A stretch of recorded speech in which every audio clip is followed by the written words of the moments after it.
నుంచి. ప్రియులారా, ఈ సమయంలో ఈ దినము మనము దేవుని వాక్యాన్ని కొద్ది నిమిషాలు నేర్చుకోవడానికి మనం ప్రయత్నం చేద్దాం. ఈనాటి మన వాక్య ధ్యానము నిమిత్తమై పరిశుద్ధ గ్రంథములో నుండి ఈనాటి మన వాక్య ధ్యానము నిమిత్తము కీర్తనల గ్రంథము 95వ కీర్తన, కీర్తనల గ్రంథము 95వ కీర్తన 8వ వచనమును చదువుకుందాం. 95వ కీర్తన 8వ వచనము నేను చదువుతున్నాను, మీరందరూ వినాలని ప్రభు పేరిట కోరుతున్నాను. అరణ్యమందు మెరీబా యొద్ద మీరు కఠినపరుచుకునినట్లు, మస్సా దినమునందు మీరు కఠినపరుచుకునినట్లు మీ హృదయములను కఠినపరుచుకొనకుడి. దేవునికి స్తోత్రం. హల్లెలూయా. ఈ దినము మనము నేర్చుకోబోయే దేవుని వాక్యము ఏమిటి అని అంటే, ప్రియులారా, మన హృదయమును మనము కఠిన పరుచుకొనకూడదు అనే మాటను ఇక్కడ ప్రభు చెప్తా ఉన్నారు.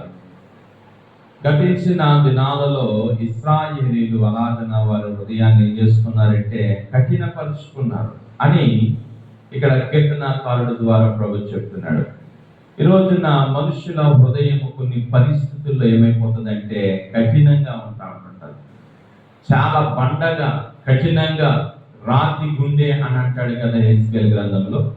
ఏమండి, కఠినమైనటువంటి హృదయం కలిగిన వారిగా చాలా మంది కొన్నిసార్లు ఉంటుంటాం మన జీవితంలో. అయితే ఇదైనా మన వాక్య ధ్యానం వలన మనం నేర్చుకునే మాట ఏంటంటే, కఠిన హృదయం వలన కలిగే నష్టాలు ఏమిటో ఈరోజు నేను చెప్పాలని ఆశపడుతున్నాను. కఠిన హృదయం అనేది నీలో ఉంటే ఏమండి, దాని వలన కలిగే నష్టాలు ఏంటో ఈరోజు మనం తెలుసుకుందాం. ఒకవేళ ఈ వాక్యాన్ని వింటూ ఉండగా మనలో ఒకవేళ అలాంటి ఆ యొక్క లక్షణం ఉందని అంటే మనము ఏమి కలిగిన హృదయం ఉంటే మనం కఠినమైన హృదయం కలిగిన వారమే. ఈరోజు మనము ప్రభు బలను తీసుకోవడానికి సిద్ధపడుతున్నాం గనుక ఈ ప్రభు బలను తీసుకునే సమయంలో కఠినమైన హృదయం ఒకవేళ మనలో ఉంటే అది మనము తీసివేసుకోవాలి. మన హృదయాన్ని మెత్తని హృదయముగా మనము మార్చుకోవాలి. హల్లెలూయా. రాతి గుండె మనలోని పోవాలి, కఠిన హృదయము మనలో పోవాలి. ఒక మెత్తని హృదయము, మాంసపు హృదయాన్ని మనము కలిగి ఉండాలి అని దేవుడు తన వాక్యం ద్వారా ఈ ఉదయకాల సమయంలో మనతో ఆయన మాట్లాడుతూ ఉన్నారు. చూడండి, దేవుని వాక్యంలో కఠిన హృదయము వలన కలిగే నష్టాలు ఏమిటో ఒకటి మనం చూద్దాం. ఫస్ట్ మొదటిగా మనం చూసినట్లయితే ఇర్మీయా గ్రంథంలోనికి మనం వచ్చినట్లయితే అక్కడ కఠిన హృదయము ఎలాంటి స్థితిని కలిగిస్తుందో ఒకసారి చూద్దాం. ఇర్మీయా గ్రంథము 7వ అధ్యాయం, ఏమండి, ఇర్మీయా గ్రంథము 7వ అధ్యాయము 24 నుంచి మనం చదువుదాం. అయితే వారు వెనకపోయిరి, చెవి యొక్కకుండిరి, ముందరికి సాగక వెనక తీయచ్చు, తమ ఆలోచనలను బట్టి తమ దుష్ట హృదయ కాఠిన్యమును అనుసరించి నడుచుచూ వచ్చేది. మీ పితరులు ఐగుప్తు దేశము నుండి బయలుదేరి వచ్చిన జన్మ మొదలుకుని నేటి వరకు మీరు వెనుదీక తీయచ్చు వచ్చిన వారే. నేను అనుదినము పెందల కడలేచి ప్రవక్తలైన నా సేవకులందరినీ మీ యొద్దకు పంపుతూ వచ్చి తిని వారు నా మాట వినకయున్నారు, చెవి యొక్కకయున్నారు, తమ మెడను వంచక మనస్సును కఠినపరుచుకొనుచున్నారు. వారు తమ పితరుల కంటే మరు దుష్టులైరి. పిల్లరా, చదివిన వచనాల్లో మనకి ఎక్కువ కనబడిన మాట ఏమిటి అంటే, వారు నా మాట వినకయున్నారు, చెవి యొక్కక ఉన్నారు. హల్లెలూయా. దేవుని వాక్యంలో మనం చూసినట్లయితే మొదటి మాట ఏంటంటే, కఠినమైన హృదయము మనకుంటే మనం ఎవరి మాట వినమంటే దేవుని మాట మనము వినం. కఠినమైన హృదయము నిన్ను దేవుని మాట వినకుండా చేస్తుంది. ఏమండి, ఎంత దేవుడు గద్దిస్తున్నా, ఎంత దేవుడు హెచ్చరిస్తున్నా, ఎంత బలంగా దేవుడు వాక్యం చెప్తున్నా కఠిన హృదయం ఆ మాట ఏం చేయదంటే వినదు, ఆ మాటను పట్టించుకోదు. ఆ మాటను దేవుని బిడ్డలు లెక్క చేయదు. ఎందుకంటే హృదయం ఏమైపోయింది? కఠినమైపోయింది కనుక, రాతి గుండెగా మారిపోయింది కనుక. ఏమండి, కొన్నిసార్లు మన పిల్లల్ని కూడా మనం వారు ఏదైనా తప్పు చేసినప్పుడు ఎన్ని తిట్టినా, ఎన్ని రకాలుగా వారిని కొట్టినా అబ్బే మాట వినరు, లొంగరు, మరలా అలా చేస్తానే ఉంటారు. ఏమండి, అంత పనుడు వేటురా, అంత కఠిన వేటురా, ఎన్ని విధాలుగా చెప్పాలి నీకు అని మనం కొన్నిసార్లు మన పిల్లల్ని మనం ఏం చేస్తామంటే హెచ్చరిస్తా ఉంటాం. అలాగా ఇక్కడ దేవుని ప్రజలైన వారంట కఠిన హృదయము కలిగిన వారై దేవుని మాట వారు ఏం చేయలేదంటే వినలేదు. దేవుని మాట వినలేదు. ఈ రోజున మన హృదయము కఠినమైనదా కాదా అనేది ఎలా రుజువు అవుతుందంటే, మనము దేవుని మాట వింటే మన హృదయము మంచిదే. దేవుని మాట వినకపోతే మన హృదయం అయిపోయినట్టు, కఠినముగా ఉన్నట్టే. దేవుని వాక్యం ద్వారా ప్రభు హెచ్చరిస్తున్నప్పటికీ, దేవుని వాక్యం ద్వారా ప్రభు మనతో మాట్లాడుతున్నప్పటికీ, దేవుని వాక్యం ద్వారా ప్రభు మనల్ని దర్శిస్తున్నప్పటికీ, ఆయన మాట మనము వినకపోతే మనము కఠిన హృదయం కలిగినటువంటి వారం అనే విషయాన్ని ఇక్కడ తెలుసుకోవాల్సిన వారమైన. అక్కడ అదే అంటున్నాడు, వారి హృదయ కాఠిన్యమును అనుసరించి నడుచుచూ వచ్చేది అని 24 ముగింపులు అంటా ఉన్నాడు. వారి హృదయ కాఠిన్యమును అనుసరించి నడుచుచూ వచ్చేది అంటున్నాడు. తర్వాత 26లో ఏమన్నాడంటే, వారు నా మాట వెనుక ఉన్నారు, చెవి యొక్కకి ఉన్నారు, వారు తమ మెడను వంచక మనస్సును కఠినపరుచుకున్నారు. ప్రియులారా, ఈ ఉదయకాల సమయంలో మన జీవితము కఠినమైపోయిందేమో. చూడండి, మరి ఎండకి మట్టి ఏమైపోతుందంటే రాయి అయిపోతుంది. ఈ వర్షం పెడితే మరలా మంచి మెత్తగా అయిపోతుంది. ఈ రోజున మన జీవితంలో మన హృదయం రాయి అయిపోతే, వాక్యము అనే నీరు దాని మీద పోస్తే మన హృదయం ఏమవుతుందంటే మెత్తనిగా మారుతుంది. హల్లెలూయా. అందుకనే మీరు కఠినపరుచుకొనకండి మీ హృదయాలు అని ప్రియులారా 95:8 మనం చదివాం. హృదయము కాఠిన్యమైపోతే మొదటి మాట ఏం చదివామంటే, దేవుని మాట మనం ఏం చేయమంటే వినం. దేవుని మాట వినకుండా ఉంటాం. ఇంకొక మాట చూద్దాం, హృదయం కఠినమైపోతే దేవుని మాట వినని పరిస్థితి ఇంకొకసారి మనం చదువుదాం. చూడండి, నెహెమియా గ్రంథంలోనికి మనం వస్తే, నెహెమియా గ్రంథము 9వ అధ్యాయము చూడండి. నెహెమియా గ్రంథము 9వ అధ్యాయము ప్రియమైన వారలారా, అక్కడ 17వ వచనాన్ని మనం చదువుకుందాం. నెహెమియా, వారు విధేయులగుటకు మనస్సు లేని వారై తమ మధ్య నీవు చేసిన అద్భుతములను జ్ఞాపకము చేసుకొనగా తమ మనస్సును కఠినపరుచుకుని తాముండి వచ్చిన దాస్యపు దేశమునకు తిరిగి వెళ్ళుటకు అధికారిని కోరుకుని నీ మీద తిరుగుబాటు చేసిరి. అయితే నీవు క్షమించుటకు సిద్ధమైన మనస్సు గల దేవుడవు, దయావాత్సల్యము గలవాడవు, దీర్ఘశాంతుడవు, బహు కృపయు గలవాడునై ఉండి వారిని విసర్జింపలేదు. ఇక్కడ అంటున్న మాట, వారు విధేయులకు మనస్సు లేని వారే అన్నాడు. ఎందుకు విధేయులకు వారికి మనసు లేదంటే, వారి మనస్సును ఏం చేస్తున్నారంటే కఠినపరుచుకున్నారు. ఏమండి, ఇశ్రాయేలీయుల గురించి ఇక్కడ ప్రభు చెప్తున్నాడు, వారు విధేయులకు మనస్సు లేని వారే, వారు తమ హృదయం ఏం చేస్తున్నారట, కఠినం చేస్తున్నారు. ఎన్ని అద్భుతాలు దేవుడు చేశాడో, ఎన్ని కార్యాలు దేవుడు చేశాడో అవి జ్ఞాపకం చేసుకోకుండా వారు మరలా ఐగుప్తు వెళ్ళిపోవడానికంట దూడను చేసుకుని వారు వెనకకు వెళ్ళిపోవడానికి సిద్ధపడతా ఉన్నారట. అంటే ఎంత కఠినమో ఆలోచన చేయండి. ఈ రోజున దేవుని వాక్యాన్ని వింటున్న మన జీవితంలో దేవుని మాటను వింటున్నావా లేదా? దేవుని మాటకు లోబడుతున్నావా లేదా? దేవుని మాటకు నీ విధేయత చూపిస్తున్నావా లేదా? ఒకవేళ ఏ విషయాలలో ఇంకా మనము దేవుని మాట వినలేకపోతున్నాము అని అంటే కారణం ఏంటంటే మన హృదయం ఏమైపోయింది, కఠినమైపోయింది. ఎన్ని విధాలుగా ప్రభు ఆ విషయం గురించి చెప్తున్నా, ఎన్ని విధాలుగా ప్రభు ఆ మాట చెప్తున్నా, ఆయన మాట మనం వినలేకపోతున్నామని అంటే మన హృదయం కఠినమైపోయిన పరిస్థితి. అందుకే ప్రభు కఠిన హృదయము నీ మాట వినకుండా చేస్తుంది. నాలో కఠిన హృదయాన్ని తీసేయండి ప్రభు. ఇదిగో ఇదేమో నీ బలను తీసుకుని చుండగా, నీ బలలో పాల్గొని చుండగా ప్రభువా, నీ బలను తీసుకోవడాన్ని బట్టి నాయన నాలో ఉన్న కఠిన హృదయము పోవాలి, ఒక మెత్తని హృదయముగా నా హృదయం ఏమవ్వాలంటే. హల్లెలూయా. దేవుని బిడ్డలారా, మొదటి మాట ఏం చెప్పానంటే, కఠిన హృదయము దేవుని మాట వినకుండా చేస్తారు, దేవునికి లోబడనివ్వదు. హల్లెలూయా. రెండో మాట మనం చూసినట్లయితే, కఠినమైన హృదయం మనలో ఉంటే ఏం జరుగుతుంది అని అంటే, చూడండి, ఇర్మీయా గ్రంథంలోనికి మనం వచ్చినట్లయితే అక్కడ మరొక విషయాన్ని భక్తుడు మాట్లాడుతూ ఉన్నాడు. చూడండి, రెండవ మాట, ఇర్మీయా గ్రంథము 16వ అధ్యాయము, ఇర్మీయా గ్రంథము 16వ అధ్యాయము 12వ వచనాన్ని ఆలకించండి.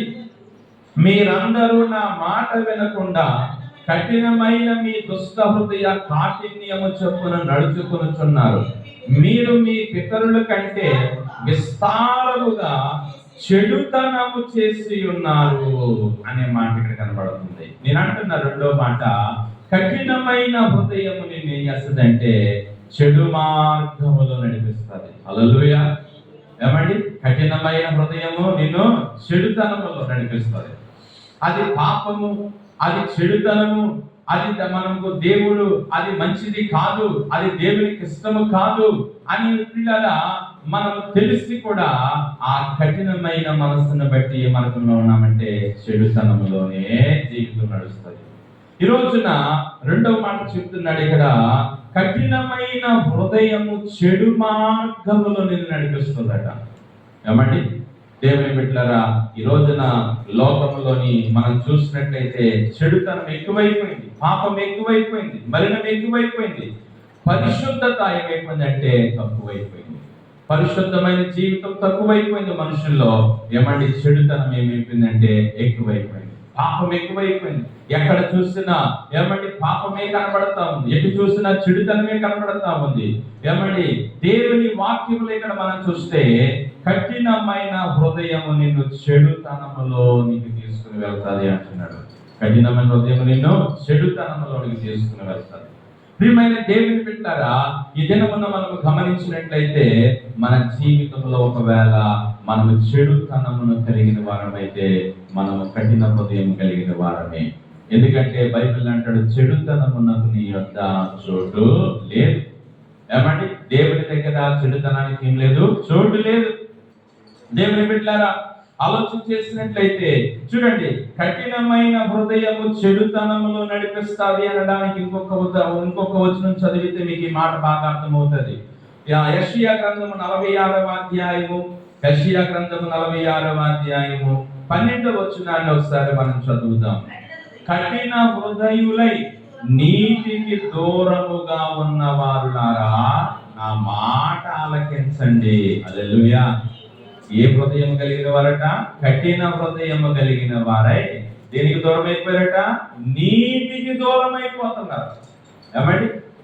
ఏమండి, కఠిన హృదయము గలవారు నీతికి దూరం అయిపోతున్నారు, పరిశుద్ధతకు దూరం అయిపోతున్నారు అని అంటున్నాడు. అంటే దాని అర్థం ఏంటంటే, కఠిన హృదయం నిన్ను పాపములో నడిపిస్తుంది, కఠిన హృదయము నిన్ను చెడుతనములో నడిపిస్తుంది, కఠిన హృదయము నేను దేవునికి వ్యతిరేకమైన దారులను తీసుకెళ్తాది అని ప్రియులారా ఇక్కడ దేవుని వాక్యం చెప్తా ఉంది. ప్రియులారా, ఆలోచన చేసినట్లయితే ఇదిగో కఠిన హృదయులై నీతికి దూరముగా ఉన్న వారులారా. హల్లెలూయా. ఏమండి, కఠిన హృదయము గల వారు దేనికి దూరం అయిపోతున్నారు? నీతికి దూరం అయిపోతున్నారు. దేవుని బిడ్డలారా, ఈ రోజున ఆలోచన చేస్తే మనము కఠిన హృదయం కలిగిన వారమైతే పాపములో ఉంటాం, చెడుతనములో ఉంటాం, నీతికి మనం ఏమవుతామంటే దూరం అయిపోతాం.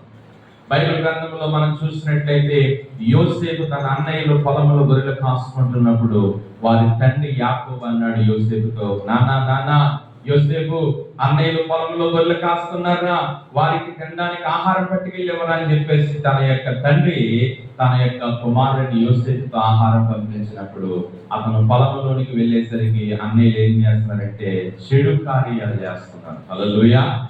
వారి తండ్రి మందని మేపుతూ ఆ పొలంలో చెడు కార్యాలు చేస్తున్నారట. వారిని కూర్చిన చెడు సమాచారం యోసేపు తన తండ్రి వద్దకు తెచ్చుచుండు వాడు అనే మాట చదువుతాం. హల్లెలూయా. అంటే ఇక్కడ రెండు విషయాలు మనం అర్థం చేసుకోవాలి. ఏంటంటే తన అన్నయ్యలేమో కఠిన హృదయము కలిగి చెడు మార్గంలో ఉన్నారు, కానీ యోసేపు అయితే అతను మంచి హృదయం కలిగి ఆ చెడుతనానికి దూరంగా ఉన్నాడు. హల్లెలూయా. వారితో పాటు ఏకమైపోలేదు, వారితో పాటు ఏకీభవించలేదు. తన అన్నయ్యలు చేస్తున్న చెడు కార్యాలు తీసుకొచ్చి తండ్రికి చెప్పాడు, నాన్న నీవు అన్నయ్య పొలంలో గొర్రెలు కాయమని పంపిస్తున్నావు, కానీ వారు గొర్రెలు కాస్తూ ఇంకా ఏం చేస్తున్నారో తెలుసా? ఇదిగో ఈ తప్పుడు కార్యాలన్నీ చేస్తున్నారు, ఈ చెడు కార్యాలన్నీ చేస్తున్నారు అని వారి గురించిన సమాచారం తీసుకొస్తున్నాడు. వాస్తవానికి యవన వయసులో ఉన్నాడు యోసేపు కూడా, యుక్త వయసులో ఉన్నాడు యోసేపు కూడా.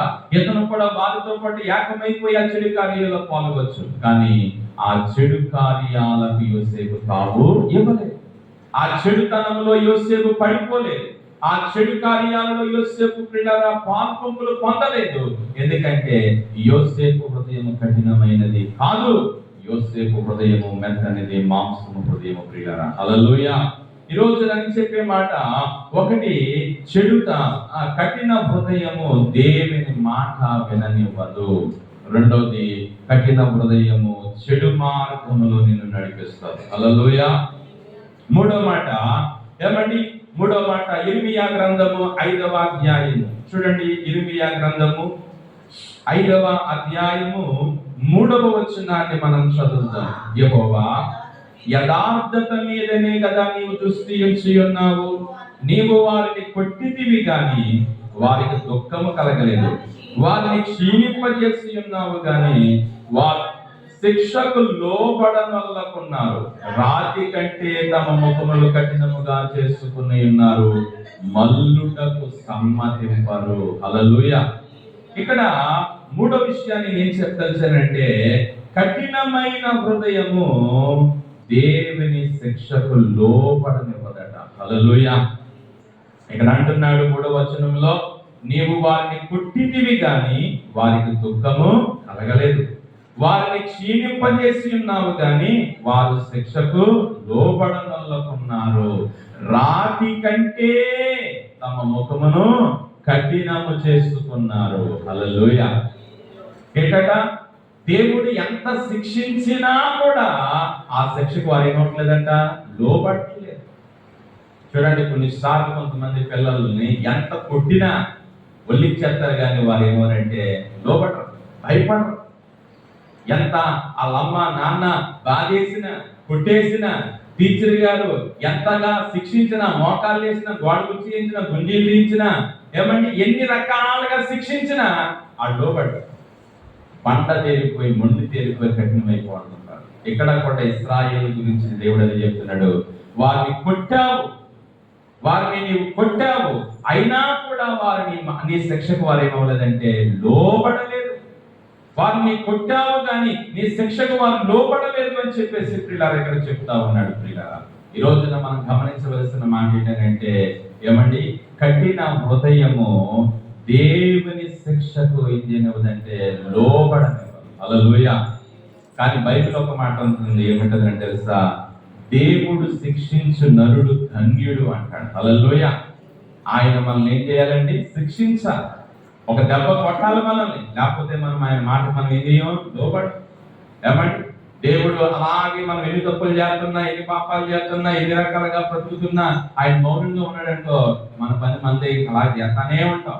అదే ఒక దెబ్బ కొడితే, ఏదైనా ఒక శిక్ష మనకు అప్పగిస్తే అప్పుడు మనము దేవునికి ఏమవుతామంటే లోబడతాం. అయితే ఇక్కడ ఇశ్రాయేలీయులంట వారిని దేవుడు కొట్టినా వాళ్ళు దేవుని శిక్షకి ఏమవ్వలేదంటే లోబడలేదు.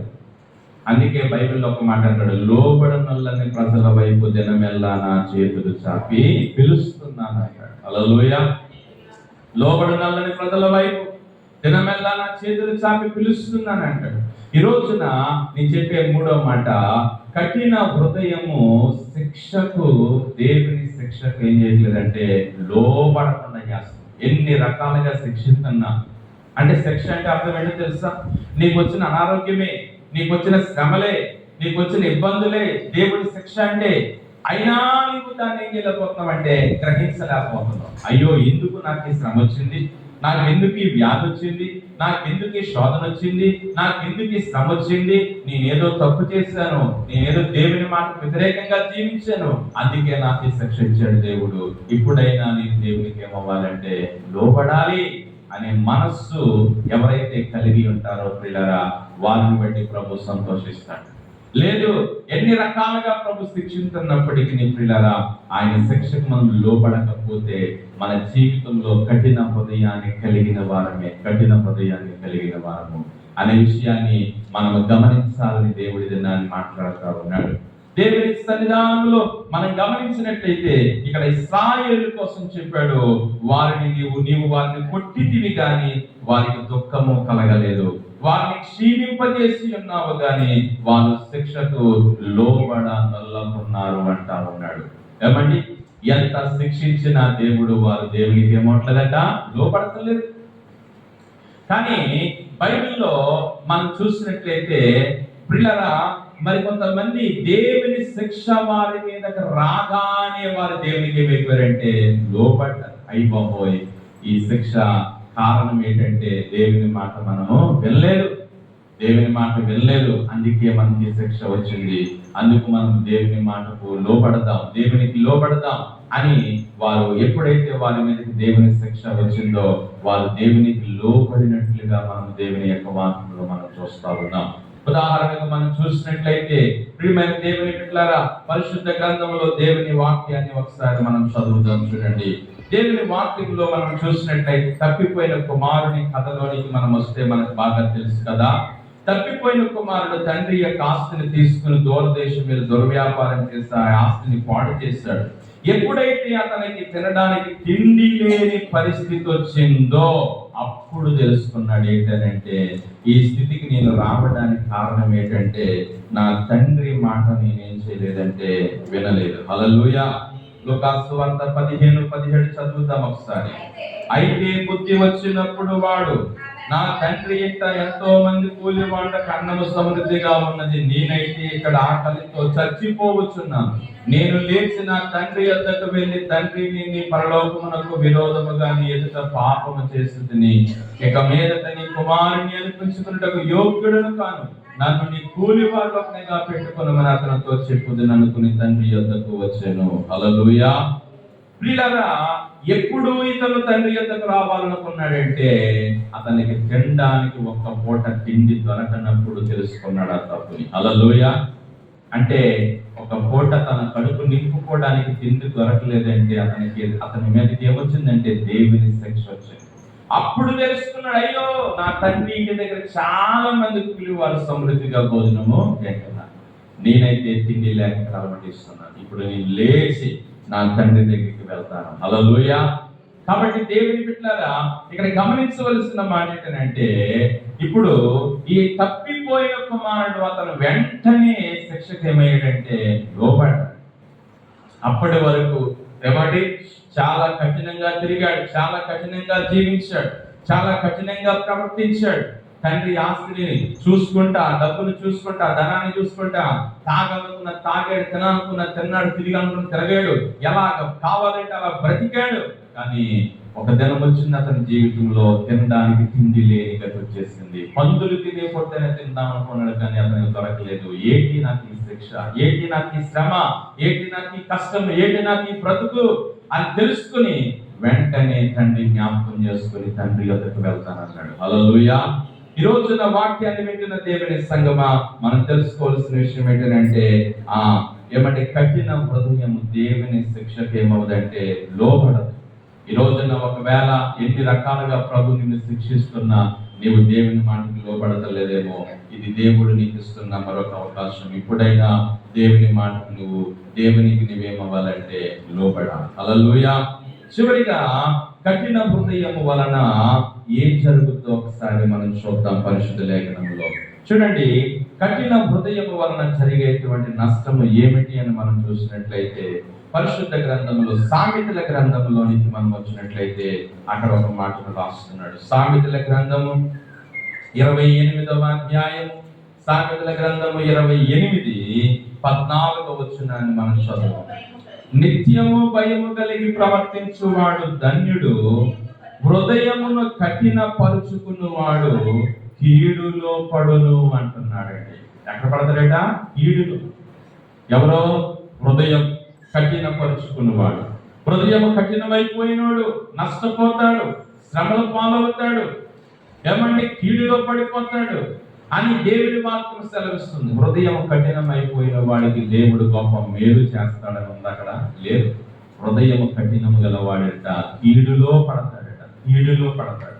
ప్రియమైన దేవుని బిడ్డలారా, ఇక్కడ మనం చూసినట్లయితే నేను అంటున్న 4వ మాట, చివరి మాట, హృదయ కాఠిన్యము నీకేం తీసుకొస్తుంది అంటే కీడు, నష్టం తీసుకొస్తారు.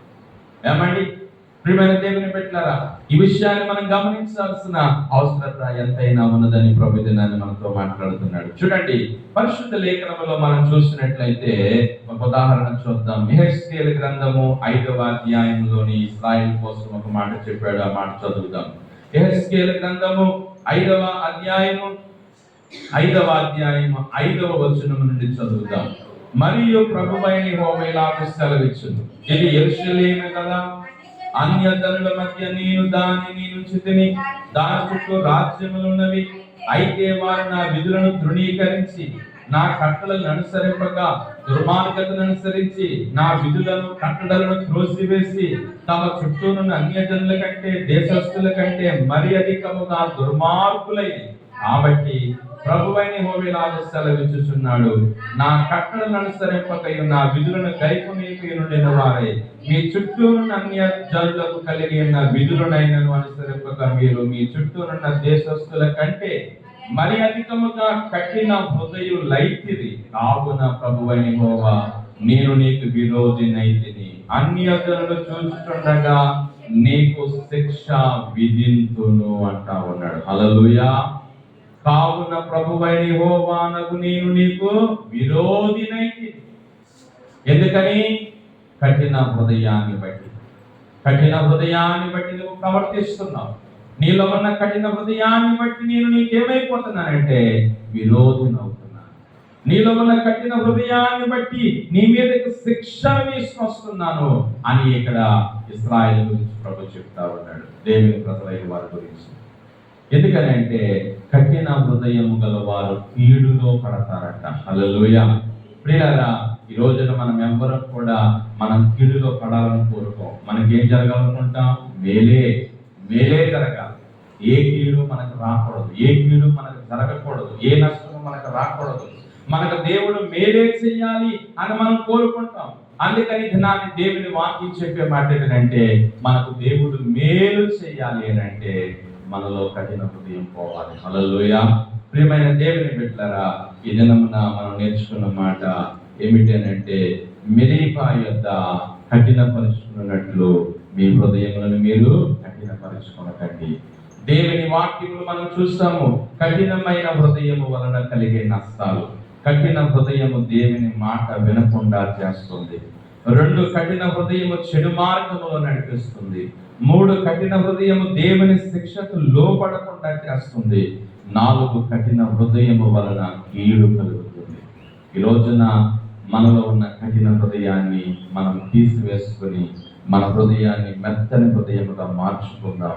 ఈ రాబోయే కాల సమయంలో దేవుని బలన తీసుకునే ముందు, ఆయన బలన తీసుకునే ముందు మన హృదయం ఎలాగుంది? కఠినంగా ఉందా? ఇంకా దేవుని మాటకు లోబడకుండా, దేవుని శిక్షకు లోబడకుండా ఇంకా పాపములో బ్రతుకుతూ ఉన్నట్లయితే నీలో కఠిన హృదయం ఉన్నట్టే అని ప్రభు ఈ రోజు మనతో మాట్లాడాడు.